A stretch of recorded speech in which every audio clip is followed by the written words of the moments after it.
மாணவ செல்வங்கள் அனைவருக்கும் காலை வணக்கம். 5ஆம் வகுப்பு தமிழ். நம்ம முந்தைய வகுப்பில் அறிவா பண்பா கவிதை பட்டிமன்றத்தோட வினாக்களுக்கான விடையை பார்த்தோம் இல்லையா? நம்மளுக்கு வினாக்களுக்கு விடையளிக்க அறிவா பண்பா கவிதை பட்டிமன்றத்தில் எத்தனை வினாக்கள் இருக்குது? 6 வினாக்கள் கொடுத்துருக்காங்க இல்லையா?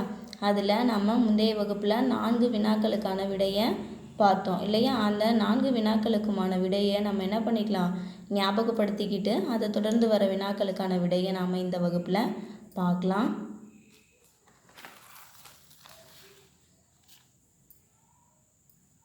வினாக்களுக்கு விடை அளிக்க. 1. அறிவால் உயர்ந்தவர்களாக இன்சுவை யார் யாரை குறிப்பிடுகின்றார்? அறிவால் உயர்ந்தவர்களாக நம்ம பாடத்தில் யார் யாரை பார்த்தோம்?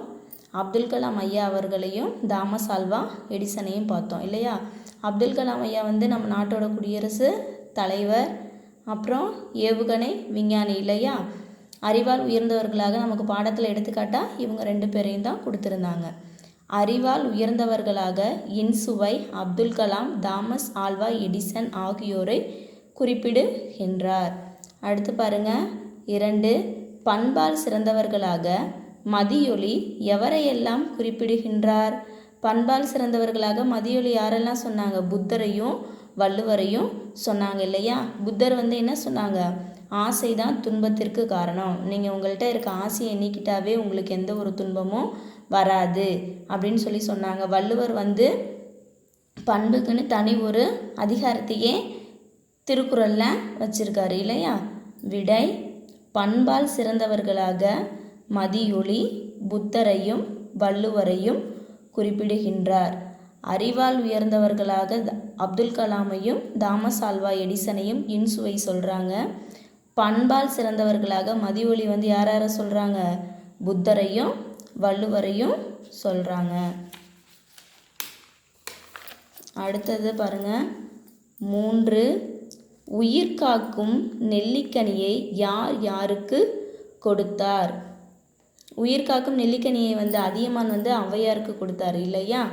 நான் அந்த நெல்லிக்கனியை உண்டு நீண்ட காலம் வாழ்கிறத விட நீங்கள் அதை உண்டு நீண்ட காலம் இருந்தீங்க அப்படின்னாக்க தமிழ் மொழி சிறந்து விளங்கும் அப்படின்னு சொல்லி என்ன பண்ணார்? அந்த உயிர் காக்கும் நெல்லிக்கனியை அதியமான் ஔவையாருக்கு கொடுத்தார் இல்லையா? உயிர் காக்கும் நெல்லிக்கனியை அதியமான் ஔவையாருக்கு கொடுத்தார். அடுத்து 4. நடுவர் கூறிய தீர்ப்பை உன் சொந்த நடையில் கூறுக. நடுவர் என்ன தீர்ப்பு சொன்னார்? அறிவும் பண்பும் 2மே வேணும் அப்படின்னு சொல்லி சொன்னார் இல்லையா? அறிவும் பண்பும் கண்ணின் 2 விழிகள் போன்றவை. ஐம்பொறிகள் பண்பாகவும் உலகம் முழுவதும் அறிவாகவும் கொண்டு சுற்றி வரும். எனவே இவை 2மே சிறப்பு என்று நடுவர் தீர்ப்பு கூறினார். அதாவது ஒருத்தவங்க அவங்களோட வாழ்க்கையில் சிறந்து விளங்கணுன்னா அறிவு பண்பு 2மே தேவை. அது நம்மளோட 2 விழிகள் போன்றது அப்படின்னு நடுவர் தீர்ப்பு சொன்னாங்க இல்லையா?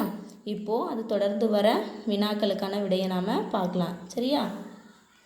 5. ஐம்பொறிகளுள் 1 கொடுக்கப்பட்டுள்ளது, மற்ற 4ஐயும் எழுதுக. நாம் பாடத்திலேயே பார்த்தோம். ஐம்பொறிகள் என்னென்ன? கண், காது, வாய், மூக்கு, மெய். நமக்கு பாடப்பகுதியில் ஐம்பொறிகளில் 1 கண்ணு கொடுத்துருக்காங்க. மீதி இருக்க 4ஐயும் நாம் எழுதணும். காது, வாய், மூக்கு, மெய் இது எல்லாமே என்னது?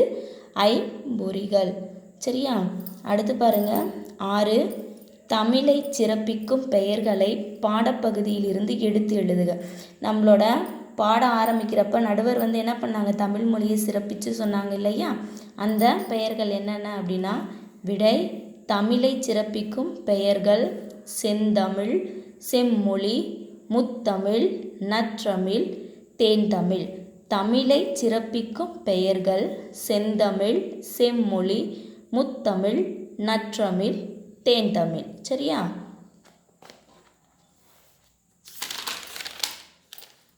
அடுத்து பாருங்க. நமக்கு பாடப்பகுதியில் சிந்தனை வினாக்கள் 2 கொடுத்துருக்காங்க. 1.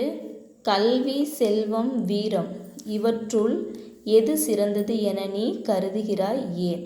அதாவது நமக்கு கல்வி, செல்வம், வீரம் 3 கொடுத்துருக்காங்க. இதில் எது சிறந்தது அப்படின்னு ஒன்று எழுத சொல்லியிருக்காங்க சரியா? கல்வினா என்னது? நம்ம படிக்கிறோம் இல்லையா? நம்மளோட படிப்பு தான் என்னது? கல்வி. செல்வம்னா என்னது? பணம், நகை அது எல்லாமே என்னது? செல்வம். வீரம்னா என்னது? நம்மள்ட்ட இருக்கக்கூடிய வீரம். இந்த 3ல் எது சிறந்தது அப்படின்னு சொல்லி கேட்டிருக்காங்க. இப்போது பணம் வச்சுருந்தோன்னா என்ன பண்ணுவாங்க? திருடர்கள் வந்து அதை என்ன பண்ணிட்டு போயிடுவாங்க? திருடிட்டு போயிடுவாங்க. திடீர்னு வெள்ளமே வந்துச்சுனாலும் நம்மக்கிட்ட இருக்க பண நகையெல்லாம் என்ன பண்ணும்? அடிச்சுக்கிட்டு போயிடும். அப்போ என்னது? செல்வம் வந்து நிலையானது கிடையாது. வீரம் வந்து நம்ம இளமையில் இருக்கிறப்போ நம்மளால் எப்படி இருக்க முடியும்? வீரத்தோடு இருப்போம். முதுமை வந்துருச்சுன்னா நம்மளால் வீரத்தோடு இருக்க முடியுமா? ஏதோ விபத்து நடந்து நம்மளோட கை கால்கள் ஏதாவது போயிடுச்சுனாலும் அப்போ நம்மளால் வீரத்தோடு இருக்க முடியுமா? அப்போ வீரமும் என்னது? அழியக்கூடியது.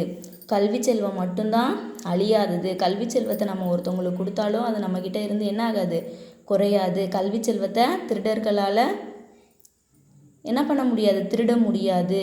சரியா? அப்போது இந்த 3லையும் எது சிறந்தது? கல்வி செல்வம் தான் சிறந்தது. அதுதான் என்ன செல்வம்? அழியாத செல்வம். விடை பாருங்க. கல்வி, செல்வம், வீரம் இம்மூன்றுள் கல்வி செல்வமே சிறந்தது. ஏனெனில் மற்ற செல்வங்கள் அழியக்கூடியவை. கல்வி செல்வம் மட்டுமே அழியாத செல்வம். சரியா? அடுத்து 2வது வினா. வெறும் பண்பை வைத்து கொண்டு பெரும் பந்தல் போடலாமா? இத்தொடருக்கான பொருளை சொந்த நடையில் வகுப்பறையில் பகிர்ந்து கொள்க. அதாவது பண்பை மட்டும் வச்சுக்கிட்டு நீ உன்னோட வாழ்க்கையில் வெற்றி பெற முடியுமா அப்படிங்கிறது தான் இந்த தொடருக்கான பொருள். சரியா? பாருங்க, பண்பு மட்டும் இருந்தால் நம்மளால் வாழ்க்கையில் வெற்றி பெற முடியுமா? பண்புன்னு இருந்தால் என்ன சொல்லுவாங்க? நல்லவன் அப்படின்னு சொல்லுவாங்க. வெறும் பண்பு மட்டும் இருந்தால் உனக்கு தேவையான உணவையோ உனக்கு தேவையான எதுவும் உன்னால் பெற முடியுமா? முடியாது. அப்போ என்ன பண்ண? நம்மக்கிட்ட இருக்க திறமையை பயன்படுத்தினா தான் நம்ம வாழ்க்கையில் முன்னேற முடியும், நம்ம நாட்டையும் முன்னேற்ற முடியும். அப்போ பண்பு மட்டும் வச்சுக்கிட்டு நம்மளால் என்ன பண்ண முடியாது? எதுவும் பண்ண முடியாது. பண்பு ஒன்றே நம் வாழ்வை பெரிய அளவிற்கு உயர்த்தி விடாது. எனவே நாம் நம்மிடம் உள்ள அறிவாற்றல், பேச்சாற்றல், எழுத்தாற்றல் போன்ற பல ஆற்றல்களை கடைபிடித்து வாழ்வை முன்னேற்ற பாதைக்கு எடுத்து செல்ல வேண்டும். நன்றி மாணவர்களே. நாம் இன்னைக்கு பார்த்ததை நீங்கள் என்ன பண்ணணும்? எழுத்து கூட்டி படித்து பாருங்கள். நன்றி.